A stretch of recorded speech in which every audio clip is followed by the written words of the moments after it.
우리 오늘 부활절입니다. 할렐루야 샬롬 하고 자 예지부터 축복합니다.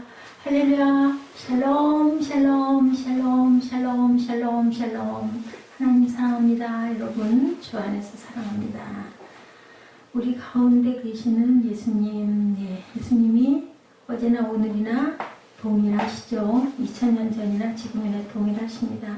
그래서 십자가에 달리신 이가 하나님의 아들이었다라고 그 선포된 말씀이 바로 캐리그마라고 합니다. 오늘 주보의 중간에 보면 요약이 나와 있을 거예요. 여기 한번 볼까요? 예배를 좀 아마 도와드릴 거예요. 오늘날 역사적 예수는 우리에게 더 이상 지나간 인물이 아니죠. 계시는 지금도 우리 가운데 계신 하나님이시다. 그는 초대교회 때부터 오늘에 이르기까지 캐리그마 가운데 현재 하시는 분이시다.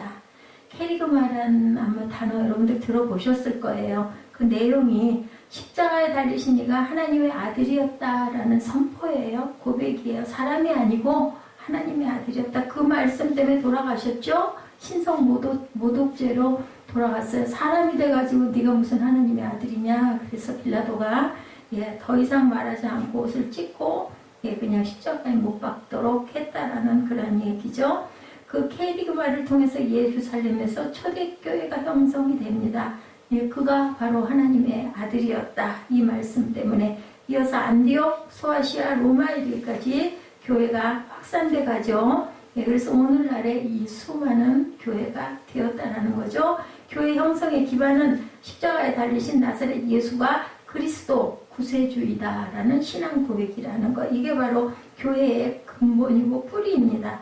역사적 예수에 대한 칭호가 그때 탄생하죠. 구주이시다, 메시아이시다, 그리스도시다, 하나님의 아들이시다, 인자이시다, 인자 하나님이시다. 이렇게 신앙 고백이 생겨났다는 것을 여러분들 아시고 오늘 말씀에 접하면 아마 쉽게 말씀이 이어져 갈 겁니다. 캐리그마가 뭐라고? 하나님의 아들이시다. 예수 그리스도는 그 고백의 선포라는 거죠. 십자가에 달리신 이가 하나님의 아들이었다. 역사적 예수에 대한 칭호도 그때 그래서 생겨났다. 서구교회를 통해서 복음이 북미와 전 세계로 전파되었는데 그리스도는 선포된 말씀으로 오늘도 살아서 저와 여러분 가운데 계신다. 지금 이 자리에도 함께 계십니다. 여러분들의 마음 속에 그리고 우리 눈에는 보이지 않지만 너무 잘 알죠? 눈에 보이지 않는 것이 아주 중요한 것들이 너무 많다라는 것.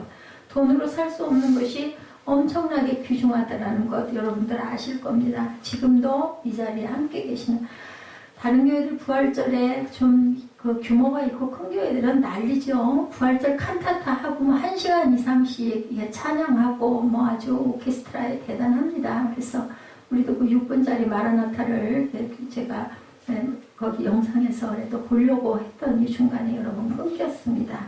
오늘따라 좋은 날이다 보니까 사단이 우리 사무엘을 통해서 역사를 하네요. 여러분들이 사랑으로 이해해 주시기 바랍니다. 저도 말투가 좋지가 못해요. 교회에서 그러면 안 되는데 목사가 아들이다 보니까 아주 정말 너무너무 마음이 상하고 아픕니다. 여러분들이 그냥 사랑으로 이해해 주시기 바랍니다. 태초의 말씀이셨죠? 캐리그마 태초의 말씀 누가? 예수 그리스도가. 근데 그분이 인자를 입고 오셨는데 사람을 입고 오셨는데 하나님의 아들이다. 그게 그냥 사람들이 얘기한 게 아니라 수많은 공의회를 거쳐서 사람이 아니라 신성이시다가 증명이 되었다라는 것을 여러분들이 아셔야 됩니다. 예수 믿으시면서도 그냥 믿음이지. 나는 부처를 믿어. 나는 예수를 믿어. 나는 마음의 교를 믿어. 이런 게 그런 믿음이 아닙니다. 예수 그리스도는 하나님의 아들이라는 게 확증이 됐다라는 거죠. 오늘날 교회와 전도자들이 선포하는 말씀을 통해서 우리 가운데 현재 지금 계신다. 오늘날 교회 전도자들이 선포하는 말씀을 통해서 우리에게 현재 하시는데 오늘도 그의 구속사역은 계속되고 있다. 뭐라 그래요? 28장 20절에 28장 20절 우리 한번 보실까요? 내가 너에게 분부한 모든 것을 가르쳐서 지키게 하라고 그러시네요. 가르치라고. 우리에게, 저와 여러분에게 말씀하시는 거예요. 내가 세상 끝날까지 너희와 항상 함께 있을 거니까 가르쳐서 지켜라. 자, 그의 구속사역은 계속되고 있는데 교회 성도들은 그의 그 구속사역의 동역자들이다. 저와 여러분은 구속사역의 동역자들. 예, 보혜사인 진리의 영으로 우리 안에 거하시는 그리스도는 어떤 분인가 우리가 봅니다. 역사적 예수는 십자가에 달리시기 전 제자들에게 말씀하시죠. 요한복음 14장 25절입니다. 내가 아직 너희와 함께 있어서 이 말을 너희에게 전하였거니와 그 이유는 이 일이 이루어지면 제자들이 예수님의 말씀이 사실이라는 것을 믿게 하기 위함이라. 이제 일이 이루어지기 전에 너희에게 말한 것은 일이 이룰 때 너희로 믿게 하려 함이요. 예, 14장 29절이죠. 역사적 예수는 그가 이제 아버지께로 되돌아가시면 세상은 그를 보지 못하게 될 것이나 아버지께 구해 아버지께서 영원토록 같이 계실 다른 보혜사를 보내주실 것이다. 그래서 오신 분이 성령 하나님이시죠. 성령 하나님으로 인해서 제자들도 120문도도 그를 본 그 모든 그 자리에 있었던 모든 사람들이 성령을 받으면서 예수님의 진실한 참 제자들이 되었다. 그래서 이제는 소망을 오늘 살고 있는 오늘에 두지 않고 하늘나라에 두게 돼서 자신들이 죽음도 전혀 아까워하지를 않고 겁을 내지 않는 그러한 영혼들이 되었다. 다른 보혜사는 진리의 영이시죠. 영원토록 같이 계실 다른 보혜사를 보여주실 것인데 그건 바로 진리의 영이시고 세상은 받지 못하고 알지도 못한다고 하나님 예수님께서는 말씀합니다. 우리가 그냥 우리 생각으로 아니면 돈을 많이 내서 그거를 살 수 있으면 얼마나 좋을까. 그러면 또 확실할 수도 있을 것 같은데 나 돈 주고 샀어. 1억 주고 진리의 영을 샀어. 그러면 어휴 대단해 귀해 이럴 거 아니겠어요. 근데 그게 되지 않죠. 돈으로도 무엇으로도 살 수 없는 하나님의 영이다. 돈으로 살 수 있는 게 무슨 하나님이시겠어요. 그죠? 내가 아버지께 구하겠으니 그가 또 다른 보혜사를 너에게 주사 영원토록 너희와 함께 있게 하시리니 저는 진리의 영이라 세상은 능히 저를 받지 못하나니 이는 저를 보지도 못하고 알지도 못하리라. 사람으로서는 알 수도 없고 보지도 못하는 진리의 영이다. 요한복음 14장 16절에도 증거합니다. 그러나 너희는 저를 아나니 저는 너희와 함께 거하시며 너희 속에 계시겠습니다. 예수는 그리스도인들을 그와 같이 버려두지 않으시고 성령을 통해서 다시 이들에게 오셨습니다. 그리고 오시겠다라고도 말씀을 하셨죠. 그래서 세상은 예수를 보지 못하나 그리스도인들은 예수를 볼 수 있게 되었다. 볼 수 있죠. 내가 너희를 모와 같이 고아와 같이 버려두지 않겠다. 그래서 다른 보혜사를 보내주셨어요. 조금 있으면 세상은 다시 나를 보지 못할 터이로되 너희는 나를 보리니 이는 내가 살았고 너희도 살겠습니다. 그러니까 지금도 살아계시는 케리그마이신 예수 그리스도이십니다. 요한복음 14장 26절이죠. 그가 너희에게 모든 것을 가르치시고 내가 너희에게 말한 모든 것을 생각나게 하리라. 이렇게 말씀하셨습니다. 성령이 오실 때 그리스도인들은 예수가 하나님 안에 우리가 예수 안에 예수가 우리 안에 있게 될 것을 알게 될 것이다 라고 말씀을 하셨어요. 그날에는 내가 아버지 안에 너희가 내 안에 내가 너희 안에 있는 것을 너희가 알리라. 성령을 받아보신 분은 알 거예요. 예수의 영이 내게 있네. 성령께서 내게 오셨네. 성령이 오시니까 어떻든가요, 여러분들? 마음이 뜨거워지고, 그죠? 얼굴이 빨갛게, 그죠? 홍조가 띄고, 가슴이 두근두근하고, 너무너무 기뻐지죠. 뭐, 새술에 취했다고 얘기하죠? 술에 취할 만한 거죠. 예, 술을 못 먹는 사람들이 아마 술을 조금, 뭐, 저희들 빈속에, 저는 성찬할 때 그 포도주를 조금만 입에 대도 그냥 가슴이 두근두근 뛰고 얼굴이 빨개지더라고요. 이런 그 새술에 취한 느낌 여러분들 아마 아실 겁니다. 보혜사 성령은 약속하신 대로 예수의 부활 승천 후에 오순절에 예루살렘에 있는 마가의 다락방에 오셨어요. 그죠? 베드로를 비롯한 12제자들과 스데반을 비롯한 120문도들에게 성령의 충만함을 주러 오셨습니다. 빌립을 통해서 사마리아 성도들이 성령을 받고 에디오파 4시가 전도돼서 예수를 믿고 세례를 받고 성령을 받았다라고 성경에 증거하죠. 핍박자 사울이 성령으로 다메섹 도상에서 빛으로 나타나신 예수의 부활의 예수를 만나서 극적 회심을 합니다. 이것도 성령 받았기 때문이죠. 그 후에 로마의 백부장 고넬료가 베드로의 설교를 통해서 복음을 듣고 성령을 받으면서 하나님의 복음은 이방인들에게도 퍼져나가고 안디옥 교회가 세워지게 됩니다. 오늘도 세상 죄를 지시고 죽으신 속죄의 양으로 적그리스도의 무리들과 싸우고 계신다라는 것을, 또 우리 마음 안에도 항상 사단의 영과 성령이 계셔서 싸우고 있다는 것을 저와 여러분은 압니다. 사도 요한은 이 영적 사실을 다음과 같이 묘사하고 있습니다. 그들이 어린 양과 더불어 싸우려니와 어린 양은 만주의 주시오 만왕의 왕이시므로 그들을 이기실 터이요 또 그와 함께 있는 자들 곧 부르심을 받고 택하심을 받은 진실한 자들도 이기리로다. 계시록 사도 요한이 썼죠. 17장 14절 말씀입니다. 그러니까 부르심도 받고 택하심을 받은 진실한 자들도 이길 수 있다. 무엇으로? 성령으로, 하나님이 주신 영으로 이기는 것이 우리의 영이 아니죠. 하나님이 우리에게 힘을 주시고 능력을 주셔서 우리는 그것을 이기고 갈 수 있다라는 겁니다. 오늘날 서구교회는 쇠잔하고 적그리스도의 세력들이 교회를 압도하고 있습니다.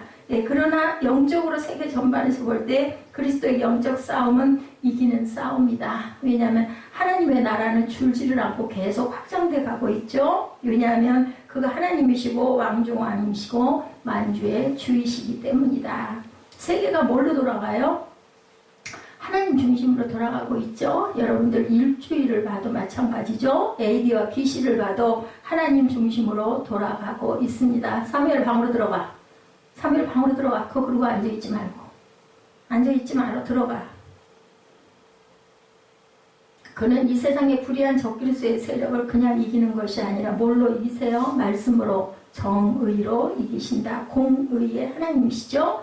그는 이 불의한 세상의 죄에 대한 대가를 십자가에서 흘린 피로 지불하셨어요. 그래서 오늘 부활하신 거죠. 부활절이 그래서 있습니다. 굉장히 축복할 날이에요. 어떻게 보면 저는 크리스마스보다 부활절이 더 귀한 축복이다라는 생각이 들 때가 많습니다. 왜냐하면 예수 그리스도가 땅에 오셨지만 부활하시지 않았다면 교회가 형성이 될 수가 없죠. 캐리그마가 뭐라고요? 하나님의 아들이라는 선포입니다. 왜요? 세상의 모든 사망 권세를 이겼기 때문에 천지를 지으신 하나님이 천지를 지으신 것을 그 순리를 어떻게 해요? 이기고 딛고 쓴 것이 바로 사망 권세의 이김이죠. 우리는 누구도 죽음을 피해갈 수는 없는데 죽음 속에서 살아나셨기 때문에 우리의 영이 영원히 살 수 있는 거죠. 그는 십자가의 도의 말씀으로 오늘날 그의 교회를 통해서 세계 선교를 수행하고 계시고 또 이기고 이기신다라는 것. 그리스도의 복음은 2000년 전이나 오늘이나 또한 2000년 후도 마찬가지겠죠. 영원토록 동일한 복음이다. 어린 양의 피를 믿는 자만이 거룩한 성 다가오는 하나님 나라에 들어갈 수 있다. 그래서 패스오버가 중요합니다. 6월절에 어떻게 했어요? 문인방에 양의 피를 바른 집만 넘어가죠. 패스오버에서 넘어갑니다. 이런 것처럼 그 피가 저와 여러분을 구속했다. 오직 어린 양의 생명책에 기록된 자들만 들어가리라. 계시록 21장 27절에 증거합니다. 그래서 기독교는 부활로 인해 다시 시작이 되었다는 것을 여러분들 꼭 아셔야 되고, 그래서 오늘이 특별한 날이라는 거죠. 또한 이별이 죽음을 맛보게 하고 모든 만남은 부활을 맛보게 한다. 우리 세상에서 살다가 돌아가면 다들 슬퍼하고 울잖아요. 곡하고. 왜요? 땅에서 헤어지니까. 그렇지만 모든 만남이 부활을 맛보게 한다. 다시 우리가 그래서 그러잖아요. 며칠 후 요단강 건너가 만날이 이렇게 우리가 찬양을 합니다. 우리도 가면 우리도 갈 거니까 그때 가서 내가 그리운 사람, 이 사람 먼저 보내지만 나는 만날 것이다 라는 고백입니다. 복음이 부활을 실증하는 것이 아니라 부활이 복음을 실증해주고 있다. 어떻게 만나요? 우리 죽으면 끝인데요. 그죠? 그렇지만 부활이 있기 때문에 우리를 만난다는 거죠. 부활은 신앙의 부속물이 아니라 신앙의 주체라는 것을 여러분들 아시기 바랍니다. 죽은 자가 어떻게 일어날 수 있는가 가능성을 묻는 것은 믿음이 아니고 철학이다. 어떻게 죽은 사람이 살아? 그죠? 우리가 생각할 때는 이성적으로 생각하면 죽으면 끝이지. 근데 그것은 철학일 뿐이고 믿음이 아니죠. 맞죠? 예수 부활은 교회 설립의 기초였고 의였고 목적이었다. 부활의 아침은 주님과 나 사이에 가로막힌 돌을 치워주는 새벽이었다라는 것을 믿으시기 바랍니다. 새벽이죠. 부활의 아침은 예수님과 우리 사이를 가로막고 있는 죄의 문제가 해결된 아침이었고, 부활의 아침은 이 세상에서 우리의 걱정과 근심의 해결을 받는 그러한 소망과 희망의 아침이었고, 부활의 아침은 우리 의심이 깨끗하게 치워지는 아침이었고, 불평과 불만이 치워지는 아침이다. 그리고 무엇보다도 생명이 귀하잖아요. 천하를 뭐 다 얻는다 해도 생명 없으면 무슨 소용이 있겠어요. 지식이 대단히 많으면 뭐 하겠어요. 명예가 대단했으면 뭐 하겠어요. 죽으면 그만인데요. 그저 뭐 다 놓고 가지 뭐 들고 가겠습니까? 그렇기 때문에 우리가, 제가 어저께 밤에 오랜만에 그죠, 밤에 야경을 잠깐 봤어요. 참 한강 주변을 깨끗하게 어디를 가나 그죠, 잘 해놨죠. 사람들이 많이 모여 있더라고요. 차도 뭐 차를 댈 자리가 없을 정도로 빼곡하게, 아주 불빛도 아름답고 그 벚꽃도 너무너무 이쁘고 밤경치가 너무 좋아요. 그 얘기를 했어요. 이명박 대통령 얘기를 했어요. 정말 한강을 살린 거는 그분이 참 잘하신 것이다. 근데 저는 잘 모르겠는데 그분이 또한 굉장히 인마이 폭행도 많이 했다면서요. 많은 것들을 본인 것을 챙기기도 많이 했다. 그래서 그 얘기를 했습니다. 그래도 이렇게 아름다운 이 한강을 만들어준 거는 정말 아마 역사에 오래오래 남을 것이다. 참 대단한 일이다라는 얘기를 웃으면서 했습니다. 부활의 아침은 주의 부활을 믿지 못하고 주를 반대하고 교회를 반대하는 자들이 벌벌 떨면서 주의 권능 앞에 무너지는 새벽이다. 어떻게 하겠어요? 안 믿는 자들은 부활을 맛보지 못하는데, 그죠? 그런데도 다들 아직도 깜깜하게 그 안에 들어가려고 애쓰지를 않아요. 그냥 죽으면 그만이지. 그럼 그 인생은 죽으면 끝이겠죠. 뭐 어떤 불치병 낫는 것보다도 부활, 우리가 구원을 받는 게 더 중요하다는 것을 우리가 알아야 됩니다. 부활주일은 만남의 새벽이라는 거. 오늘 만남의 새벽이에요. 오늘 다 뭐 주변에 어떤 어려움이 있든 조금 좀 열악하든 힘들든 그죠, 어려움이 있더라도 그런 거 다 아무 소용없어요. 주님을 만나는 새벽이 얼마나 귀합니까? 우리가 신부와 신랑 만나려면 단장하죠. 네, 얼마나 이쁘게 단장을 하고 우리가 날짜 받아놓고 나면은 뭐 그죠, 마사지도 가고 아주 여러 가지 그냥 준비를 하지 않습니까? 이렇게 해서 단장을 해서 그날 디데이라고 그러죠? 그날 그 신랑을 맞이할 준비를 하는 것처럼 이제 우리가 부활한 주님을 맞이한 그러한 아침이고 그러한 새벽이라고, 주님이 내 이름을 불러주시고 그죠? 예, 한나야 하고 부르십니다. 주님이 우리 형편과 처지에 함께 해주시는 아침이다. 우리 교회가 아무리 숫자가 적고 아무리 적고 또 적어도 그래도 교회입니다. 우리 집이 아니죠. 가정이 아닙니다. 그렇기 때문에 하나님께서는 이곳에 오셔서 저와 여러분을 어루만져 주신다. 부활의 아침은 공포 탈감, 공포가 다 없어지는 아침이고 그죠? 광명의 아침이 됐는데 깜깜한 밤 아니잖아요. 새벽이고 동이 텄잖아요. 그죠? 부활의 아침은 예수님의 평화가 나와 내 가정과 우리 모든 삶 속에 온 세상에 임하는 그러한 아침이다. 영광의 아침이고 기쁨의 아침이고 소망의 아침입니다. 저와 여러분은 진정 어느 새벽의 사람인가 생각해 보시기 바랍니다. 절망의 금요일 새벽의 사람인지 희망의 부활절 주일 아침의 사람인지 모두 다 부활 소망의 주일 새벽의 사람들이 되시기를 주님의 이름으로 축복합니다. 우리가 이런 마음을 가지고 살아가야 된다는 것을 절대 잊어버리지 마시고 부활의 아침의 삶을 누리시고 살아가시기 바랍니다. 선포의 말씀으로 오시는 그리스도는 피 뿌리신 옷을 입고 그리고 그 이름은 하나님의 말씀이다. 오늘도 선포의 말씀으로 다가오는 예수 그리스도는 어제나 오늘이나 아까 말씀드린 대로 동일한 분이시다. 그분은 과거의 인물이 아니라 시간과 공간을 넘어서서 우리에게 자신이 항상 살아계시고 시간 그 공간의 주인이시다라는 것을 말씀하신다라는 거 뭐라고 그러셨어요? 계시록이죠. 어쩔 수 없이 계시록으로 갑니다. 22장 13절이죠. 나는 알파와 오메가요 처음과 마지막이요 시작과 마침이라. 천상에 계시지만 예수는 오늘도 역사를 주관하시고 구속의 역사를 그의 말씀과 성령을 통해서 수행하고 계신다라는 것을 절대로 잊어버리지 않으시는 저와 여러분들이 되시기를 주님의 이름으로 축복합니다. 부활의 아침 잊지 마시고 오늘도 그는 세상 죄를 지시고 죽으신 속죄의 어린 양으로 적그리스도의 무리들과 싸우고 계시고 사도 요한은 이 영적 사실을 묘사하고 있죠. 그와 함께 있는 자들 곧 부르심을 받고 택하심을 받은 진실한 자들도 이기리로다. 우리 모두는 저와 여러분들은 다 이런 반열에 있는 자들이다. 그분은 어떤 분이다? 눈은 불꽃 같고 머리에는 많은 관들이 있고 또 이름 쓴 것 하나가 있으니 자기밖에 아는 자가 없고 그가 피 뿌린 옷을 입었는데 그 이름은 하나님의 말씀이더라 칭하더라. 계시록 19장 12, 13절에 증거합니다. 그는 십자가의 도의 말씀으로 오늘날 그의 교회를 통해서 세계 선교를 수행하시고 계시고 이기고 또 이기고 계신다라는 것.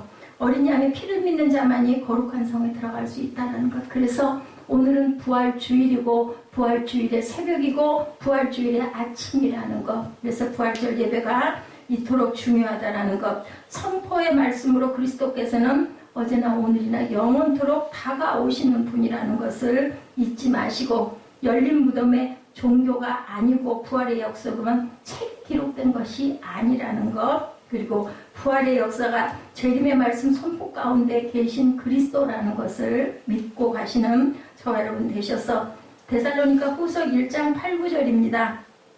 1장 7절부터 9절까지 환난을 받는 너희에게는 우리와 함께 안식으로 갚으시는 것이 하나님의 공의이시니 주 예수께서 자기의 능력의 천사들과 함께 하늘로부터 불꽃 가운데 나타나실 때 그리스도께서 강림하시면서 복음을 불순종한 자들에게 대하여 심판하시고 그들은 영원한 멸망의 심판을 받게 될 것이다. 하나님을 모르는 자들과 우리 주 예수의 복음에 복종하지 않는 자들에게 형벌을 내리시리니 이런 자들은 주의 얼굴과 그의 힘의 영광을 떠나 영원한 멸망의 형벌을 받으리로다. 그러나 그를 기다리는 성도들에게는 영광을 받으시고 존귀함을 받게 되실 것이다. 그날에 그가 강림하사 그의 성도들에게서 영광을 받으시고 모든 믿는 자들에게 놀라운 은혜를 끼치고 받으신다라는 것을 믿으시는 여김을 얻으시는 저와 여러분들이 되셔야 되겠습니다.